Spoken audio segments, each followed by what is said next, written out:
ಗುರುಜಿ ನೀವು ಹೇಳ್ತಿದ್ರಿ ಇವತ್ತು ನಂದೀಶ್ವರನನ್ನ ನಾವು ನೆನಪು ಮಾಡ್ಕೋಬೇಕು. ಹಾಗಾಗಿ ನಂದೀಶ್ವರನ ಯಂತ್ರವನ್ನ ಹೇಗ್ ಬರೆಯೋದು ಅಂತ ಬಹಳನೇ ವಿಶೇಷವಾಗಿ ನಮ್ಮೆಲ್ಲ ವೀಕ್ಷಕರಿಗೆ ತಿಳಿಸ್ಕೊಟ್ಟಿದ್ದೀರಾ.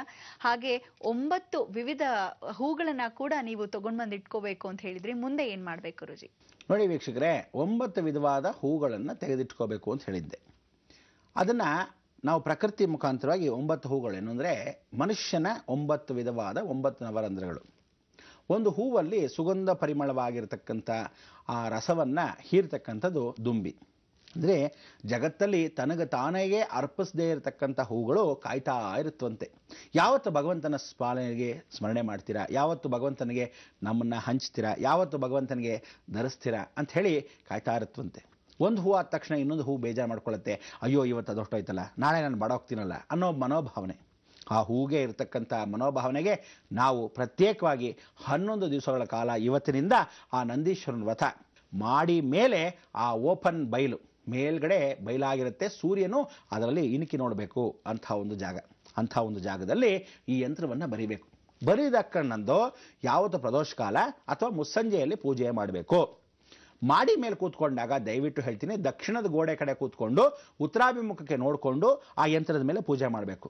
9 ಹೂಗಳನ್ನು ಸ್ಮರಣೆ ಮಾಡ್ಕೊಳ್ಳೋಕ್ಕೆ ಮೊದಲು ನಂದೀಶ್ವರನ ಅಷ್ಟೋತ್ತರ ಶತನಾವಳಿ ಅಥವಾ ಶಿವನ ಅಷ್ಟೋತ್ತರ ಶತನಾವಳಿ ಅಥವಾ ಸುಬ್ರಹ್ಮಣ್ಯ ಅಷ್ಟೋತ್ತರ ಶತನಾವಳಿ ಅಥವಾ ಮಹಾಗಣಪತಿ ಅಷ್ಟೋತ್ತರ ಶತನಾವಳಿ, ಇಲ್ಲ ಮಹಾಕಾಳಿ, ಮಹಾಲಕ್ಷ್ಮಿ, ಮಹಾಸರಸ್ವತಿ ಅಂತ ಹೇಳ್ತಾ ಆ ಪಾರ್ವತಿ ದೇವಿನೇ ಒಂದೇ ರೂಪವಾಗಿರ್ತಕ್ಕಂಥ ಆ ದೇವಿಯ ಅಷ್ಟೋತ್ತರ ಶತನಾವಳಿ. ಅಂದರೆ ಶಿವನ ಅಂಶವನ್ನು ಯಾರು ಪೂಜೆಯನ್ನು ಮಾಡ್ತಾರೋ ಈ ಯಂತ್ರದ ಮೇಲೆ ಅವರಲ್ಲಿ ವಿಶೇಷ ಶಕ್ತಿ. ನೋಡಿ, ಮಹಾಗಣಪತಿ ಅಲ್ಲೇ ಇದ್ದಾನೆ. ನಂದೀಶ್ವರನು ಓಂಕಾರದಲ್ಲಿ ಕನ್ನಡ ಓಂಕಾರ ಅಂದರೆ ಕನ್ನಡದ ಓಂಕಾರನೂ ಬರ್ದಿದೆ. ಮಧ್ಯದಲ್ಲಿ ಅಮ್ಮ ಅಂತೆ ಆ ಓಂ ಅನ್ನೋ ಜಗನ್ಮಾತೆ ಮಧ್ಯದಲ್ಲಿ, ಅವಳು ಸುತ್ತಲೂ ಇರತಕ್ಕಂಥದ್ದು ಓಂಕಾರ ನಂದೀಶ್ವರನ ಪ್ರಯಾಣ. ಅವನು ಸಂಚಾರ ಮಾಡ್ತಾ ಇದ್ದ ನಂದೀಶ್ವರನ ಬಲಭಾಗದಲ್ಲಿ ಸಾಕ್ಷಾತ್ ಅನುಗ್ರಹವನ್ನು ಕೊಡ್ತಕ್ಕಂಥ ಸೊನ್ನೆಯನ್ನು ಹಾಕಿದಾಗ ಶೂನ್ಯ. ಶೂನ್ಯ ಅಂದರೆ ಜಗತ್ತು ಶೂನ್ಯದಿಂದ ಒಂದರಿಂದ ಮತ್ತೆ ಶೂನ್ಯ. ಅಂದರೆ ಯಾವತ್ತಿದ್ರೂ ಈ ಶೂನ್ಯದಿಂದಾನೇ ಶೂನ್ಯಕ್ಕೆ ನಾವು ಹೋಗ್ತೇವೆ ದಾರಿ. ಹುಟ್ಟುತ್ತೀವಿ ಮತ್ತೆ ಸಾಯ್ತೀವಿ. ಪುನರಪಿ ಜನನಂ ಪುನರಪಿ ಮರಣಂ. ಅಂದರೆ ಕಾಲಚಕ್ರ ತಿರುಗ್ತಾನೇ ಇರುತ್ತೆ. ಹಸು ಅಂದರೆ ಹಸು ಮತ್ತು ಎತ್ತು, ಒಂದು ಕರು, ಈ 3 ಜೋಡಿಯನ್ನು ಪರಿಪೂರ್ಣವಾಗಿ ಎತ್ತು ಗಮನ ಇಟ್ಕೊಳ್ಳಿ ಗಂಡು, ಹಸುವು ಪೂರ್ತಿಯಾಗಿ ಹೆಣ್ಣು, ಒಂದು ಪುಟಾಣಿ ಕರು, ಅದು ಗಂಡಾದರೂ ಸರಿ ಹೆಣ್ಣಾದರೂ ಸರಿ ಪುಟಾಣಿ ಕರು. ಈ ಕುಟುಂಬ ಪರಿವಾರ ಸಮೇತವಾಗಿ ಮನೆ ಹತ್ರ ಕರೆಸಿ ಬೆಲ್ಲ, ಅಕ್ಕಿ ಹಿಟ್ಟು, ಅಕ್ಕಿ ಅಥವಾ ಯಾವುದಾದ್ರೂ ಒಂದು ವಿಶೇಷವಾಗಿರ್ತಕ್ಕಂಥ ದ್ರವ್ಯಗಳು ಇದನ್ನು ಹಸುವಿಗೆ ತಿನ್ನಿಸಿದಾಗ ಅಥವಾ ಎತ್ತಿಗೆ ತಿನ್ನಿಸಿ ಪೂಜೆಯನ್ನು ಮಾಡಿ 11 ಪ್ರದಕ್ಷಿಣೆ ಹಾಕಬೇಕು ಇದಕ್ಕೆ ಸುತ್ತಲೂ. ಅಂದರೆ ಎತ್ತು, ಹಸು, ಕರುವಿಗೆ 11 ಪ್ರದಕ್ಷಿಣೆ ಮಾಡಬೇಕು. ಆ ಕರುವನ್ನು, ಪುಟ್ಟದಾಗಿರ್ತಕ್ಕಂಥ ಕರುವನ್ನು ಮಾಡಿ ಮಾಳಿಗೆಗೆ ಕರ್ಕೊಂಡು ಹೋಗುತ್ತಾ ಅಂತ ನೋಡಿ. ಆಗದಿದ್ದ ಪಕ್ಷದಲ್ಲಿ ಮನೆ ಒಳಗಾದ್ರೆ ಕರ್ಕೊಂಡ್ಬೇಕು. ಮನೆ ಒಳಗೆ ಗೃಹ ಪ್ರವೇಶ ಅಲ್ಲ ಇದು, ಹಸುವನ್ನು ಕರ್ಕೊಂಡು ಹೋಗಬಾರ್ದು, ಬರೀ ಕರುವನ್ನು ಮಾತ್ರ ಕರ್ಕೊಂಡ್ಬೇಕು. ನಿಮಗೆ ಯಾರಿಗೂ ಏನೂ ಸಿಕ್ಕಿಲ್ವಾ, ಒಂದು ಕಾಮಧೇನು ಪಟವನ್ನು ತಗೊಂಡು ಆ ಫೋಟೋವನ್ನು ಮನೆ ಒಳಗೆ ಕರ್ಕೊಂಡು ಹೋಗಬೇಕು. ಪೂಜೆಯನ್ನು ಮಾಡಬೇಕು. ಊದ್ಕಡ್ಡಿ ಕರ್ಪೂರ ಹೂ ಹಾಕಬೇಕು. ಹೊರಗಡೆ ಕರ್ಕೊಂಡ್ಬಂದ್ಬಿಟ್ಟು ಮಾಡಿ ಮೇಲೆ ಟೆರಸ್ ಮೇಲೆ ಹೋಗಿ ಈ ಗೋಮಾತಾ ಅಂದರೆ ಸಾಕ್ಷಾತ್ ಕಾಮಧೇನು ಫೋಟೋವನ್ನು ಇಟ್ಟು ಪೂಜೆ ಮಾಡಬಹುದು. ಅದಕ್ಕೆ ನೀವೆಲ್ಲ ಏನು ಮಾಡ್ಬೋದು, ಹಸು ಕರು ಇಲ್ಲದೆ ಇದ್ರೆ ತಲೆ ಕೆಡಿಸ್ಕೋಬೇಡಿ, ಕಾಮಧೇನು ಫೋಟೋ ಸಿಗುತ್ತೆ, ಆ ಕಾಮಧೇನು ಇಟ್ಟನ್ನು ಪೂಜೆ ಮಾಡಬಹುದು. ಅಂದರೆ 300 ಮುಕ್ಕೋಟಿ ದೇವತೆಗಳು ವಾಸವಾಗಿರ್ತಕ್ಕಂಥ ಈ ಎತ್ತನಲ್ಲಿ ಸಾಕ್ಷಾತ್ ನಂದೀಶ್ವರ. ಇಲ್ಲ ಯಾರ ಮನೆಯದು ಪುಟಾಣಿ ನಂದಿ ಇದ್ದರೆ ಆ ನಂದೀಶ್ವರ ಈಶ್ವರನ ಮುಂದೆ ಇರತಕ್ಕಂಥ ನಂದಿನ ಆ ಯಂತ್ರದ ಮಧ್ಯೆ ಓಂ ಅಂತ ಬರೆದಿರ್ತಾರಲ್ಲ ಅಲ್ಲಿ ತಂದು ಇಡಬಹುದು. ನಿಮ್ಮ ಮನೋಭಾವನೆ, ನಿಮ್ಮ ಇಚ್ಛಾನುಸಾರ. ನಂದಿ ಇಲ್ಲ, ಓಂಕಾರ ಪಟ ಇಲ್ಲ, ಯಾವ ಕಾಲಕ್ಕೂ ಕಾಮಧೇನೂ ಇಲ್ಲ ಅಂದರೆ ನೀವೇನು ಮಾಡ್ಬೋದು, ಅರಳಿ ಮರದಲ್ಲಿರ್ತಕ್ಕಂಥ ವಿಶೇಷವಾಗಿರ್ತಕ್ಕಂಥದ್ದು ಆ ಬೀಜಗಳೇನಾದರೂ ಸಿಕ್ಕಿದ್ರೆ ಬೀಜಗಳನ್ನು ತಂದಿಡ್ಬೋದು.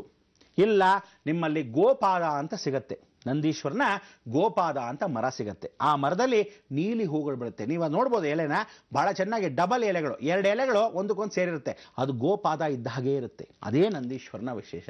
ಅದಕ್ಕೋಸ್ಕರ ಆ ಮರದ ಎಲೆಗಳನ್ನಾದರೂ ತಂದು ಆ ಇಟ್ಟಾಗ ಸ್ಮರಣೆ ಮಾಡ್ಕೋಬೇಕು. ನೀವು ಮಾಡಬೇಕಾದ್ದು ಏನು ಅಂದರೆ ಅಷ್ಟೋತ್ತರ ಶತನಾವಳಿ ನಂದೀಶ್ವರನ ಸ್ಮರಣೆ ಮಾಡಿಕೊಂಡು ಗೋಪಾದವನ್ನು ಇಟ್ಟು ಸ್ಮರಣೆ ಮಾಡಿಕೊಂಡು ಆ ಯಂತ್ರವನ್ನು ಒಂದು ಹೂವು ಹಾಕಬೇಕು.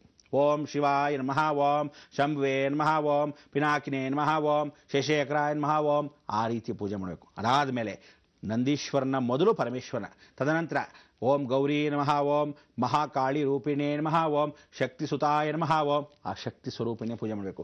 ಅದಾದಮೇಲೆ ಸುಬ್ರಹ್ಮಣ್ಯ ಪೂಜೆ ಮಾಡಬೇಕು. ಓಂ ಸ್ಕಂದಾಯ ನಮಃ, ಓಂ ಸ್ಕಂದಾಗ್ರಜಾಯ ನಮಃ, ಓಂ ಮಹಾಗಣಪತಿ ಪೂಜೆ ಮಾಡ್ಕೋಬೇಕು. ಹೀಗೆ ಪೂಜೆ ಮಾಡಿ ಕೊನೆಗೆ ನಂದೀಶ್ವರನ ಸ್ಮರಣೆ ಮಾಡ್ಕೋಬೇಕು.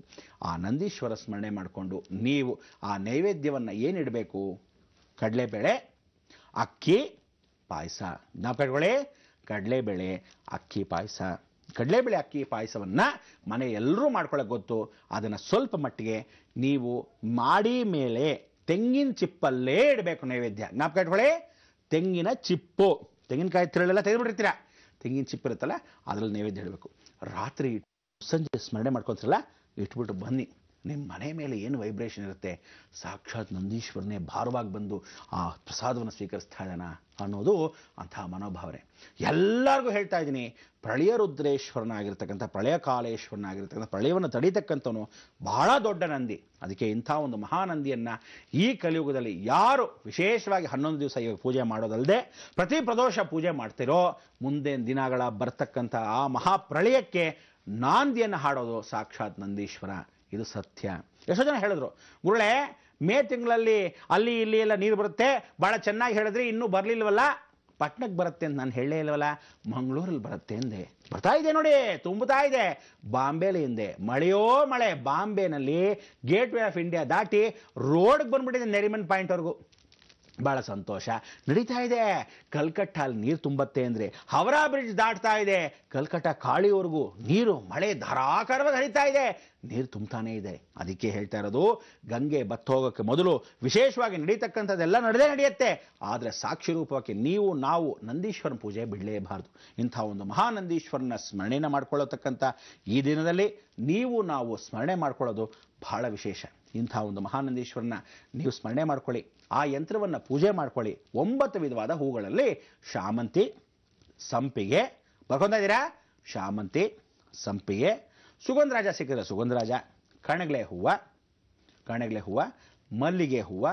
ಯಾವ ಕಾಲಕ್ಕೂ ತುಳಸಿ ತಗೋಬೇಡಿ, ಅರ್ಥ ಆಯ್ತಾ? ಮಲ್ಲಿಗೆ ಹೂವು, ದಾಸವಾಳದ ಹೂವು, ಕಮಲದ ಹೂವು ಸಿಗದೆ ಇದ್ರೆ ಇನ್ಯಾವುದಾದ್ರು ಒಂದು ಹೂ ತಗೊಳ್ಳಿ, ಆಯಿತಾ? ಎಲ್ಲ 9 ವಿಧವಾದ ಹೂಗಳನ್ನು ತೆಗೆದುಕೊಂಡು ಪೂಜೆ ಪುನಸ್ಕಾರವನ್ನು ಮಾಡಬೇಕು. ಚಂಡಿ ಹೂವನ್ನ ಖಂಡಿತ ತಗೋಬೇಡಿ. ಗುಲಾಬಿ ತಗೋಬೋದು, ಸುಗಂಧರಾಜ ತಗೋಬೋದು. ಅದಾದ ಮೇಲೆ ವಿಶೇಷವಾಗಿ ನಂದಿ ಬಟ್ಲು ಅಂತ ಸಿಗುತ್ತೆ. ಆ ನಂದಿ ಬಟ್ಲು ಹೂವನ್ನ ತಗೊಂಡ್ರೆ ಬಹಳ ವಿಶೇಷ. ಈ ನಂದಿ ಬಟ್ಲು ಹೂವನ್ನ ಖಂಡಿತವಾಗಿ ಮರೀದೆ ನಂದೀಶ್ವರಂದೇ ಆಗಿರೋದ್ರಿಂದ ನಂದಿ ಬಟ್ಲು ಹೂ ತಗೋಬೇಕು.